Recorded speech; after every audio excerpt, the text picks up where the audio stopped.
Thank you very much, everyone. First, I would invite Professor Sastry. Thank you. I will make some qualificatory statements. First of course, thanks for being here and thanks to the organizers. I am a user of IT and IoT. I am not an expert in that. So I am going to speak mostly as a user on behalf of farmers. And the perspective is also further limited. 70% odd of Indian agriculture is unirrigated. It is rain-fed. Our work focuses on that. So my comments are going to be limited to that part of it, where most of the farmers are on dry land, rain-fed, non-irrigated lands. And it is also particularly in the context of the kind of crops that they grow, which is largely what I call oil seeds of various types, soya, groundnut, and those kind of things. Then dals and pulses of various types, and minor millets. Here and there is some minor millet, means jawar, ragi, bajra, etc. Here and there some rice and wheat is grown, but that is more water intensive. So I'm not going to, whatever comments I make are not going to be applicable to the, rest of the thing. It is really about farmers in distress, areas where people commit suicide, and where their incomes are highly variable and very low as well. So maybe I'll just go to the next slide. How do I, is there a way of, so what do, okay. So those numbers I will not repeat because I think it has already been said by the speaker in his previous this thing. So the background as I'm going to take is, there are several models. So I'm going to focus on the farmer producer organization model, not because that is the only model that will succeed, but that is something that we have worked on. I'm sure Shiv Kumar and others will add to that substantially. And aggregating small farmers' produce is a very critical step in the whole setup. And I think technology can play a very important role there. I will try to elaborate in a couple of minutes. And the ecosystem, like Arvind Tiwari was telling me that they're trying to create an ecosystem around IoT. I think we need to create an ecosystem around agriculture, which of course includes IoT and various other types of technology that the speaker spoke, but financial, social, the whole ecosystem has to be worked on. At least I am not aware of any single bullet approach that is going to solve the problem of farmers. Maybe some startups will succeed, but that's not the goal that we have in mind. And I'll put up my perspective right up front. The famous Amul brand, for every rupee of milk that is sold, 85 paisa goes back to the farmer, more than 85. So many of the models that are coming up, the basic question from the farmer's perspective is that yes, they may be slightly better off, but when the pie is so large, what share of the pie can they get? So as far as the role of technology is concerned, I'm speaking purely as a keen and eager user of technology rather than an expert in that. So, real-time data on various fronts can be extremely useful. So for example, he mentioned, you can read the slide, it's there. I hope you can read it. Yeah.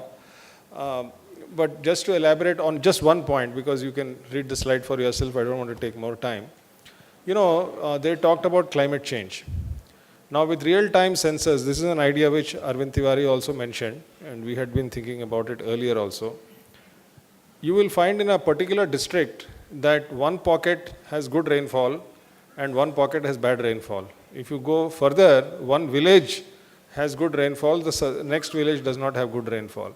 So all these rainfall insurance schemes, just by tweaking the mathematics and getting subsidy from the government and all that is not going to help. You need IoT where you can get micro level data which goes up to the satellite, and it can give pinpoint accuracy, surgical strike, if I have to use the modern word, surgical strike, that in this village, in the next 2 weeks, you will get rainfall or you will not get rainfall. Then it is likely to work. And today I think the technology is there. It's just a question of making it happen. My hunch is that it may require some support from the government, but I think entrepreneurs will have to take it forward. So there are many such points that one can be made.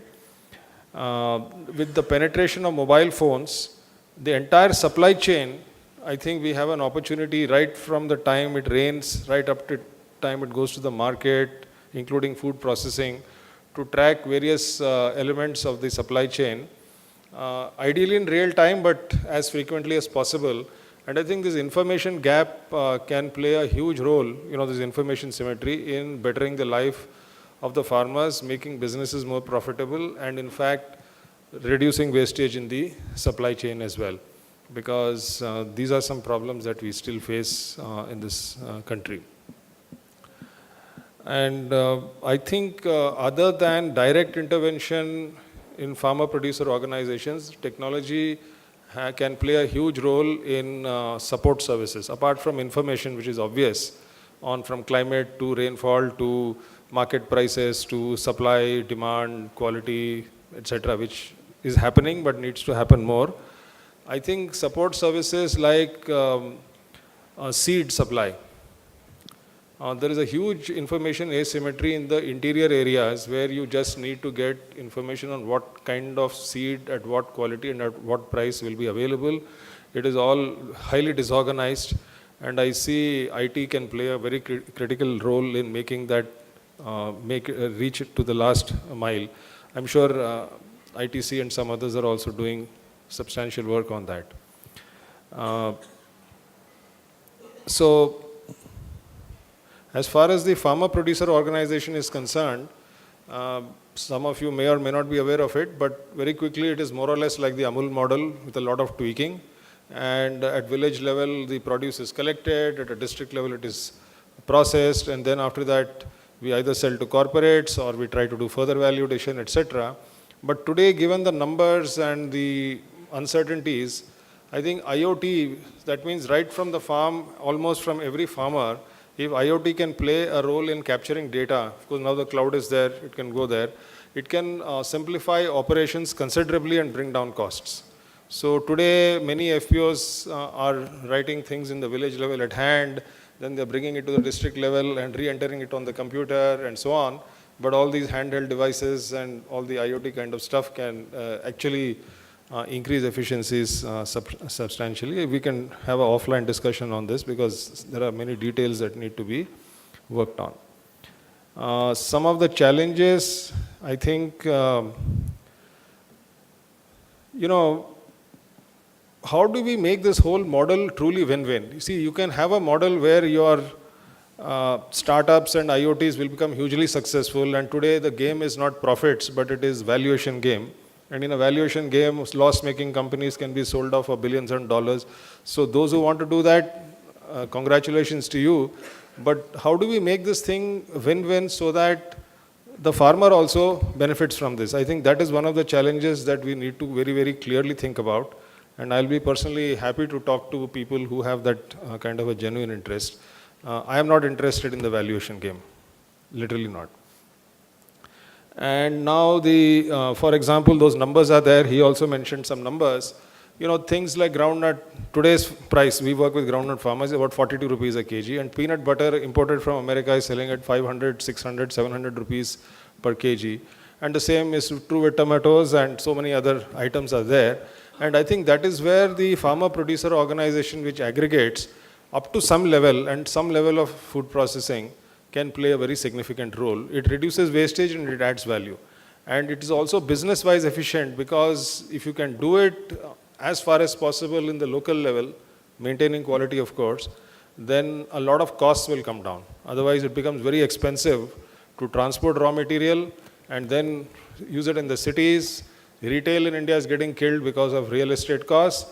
And food processing, if you move it to the cities, it will also get killed. So we have to think of ways of doing it efficiently in the rural areas. So my question is it in the interests of business to actually invest in the supply chain, right from the farm? Is it in their own interest, not merely as charity or CSR, but as a purely business proposition? And I think ITC has done considerable work on that. Maybe we can learn a lot from that, and maybe a little more also might need to be done. And the one point I'll make is in these kind of forums, we either talk about technology startups or big giants like ITC, but there's a whole lot of local businessmen in the districts and small towns and even in some of the state capitals who are in the agribusiness. The rice mills, the food processing units, the dal mills, and so on and so forth. I think there's a lot to learn from the business models there, and while I agree with his idea of traditional wisdom, I think some modern wisdom also needs to be added to those kind of businesses, and I think there is an opportunity for using technology to make those things also more viable. They threatened to give me a time warning, so since I haven't yet got it, I'll just conclude here. Yeah. Oh, you were, okay, hesitating. Okay. So, I mean, that's all I have to say, frankly. You can read the last slide. I think the biggest challenge from our perspective, which is from behalf of the farmers, is how to make IoT truly and really work for the farmer. You can create models where it will work for the businessman and for the investors, but the real challenge is to make it work for the farmer. And I think that's where we need to, at least in my perspective, we need to focus. So thank you once again for the hearing, and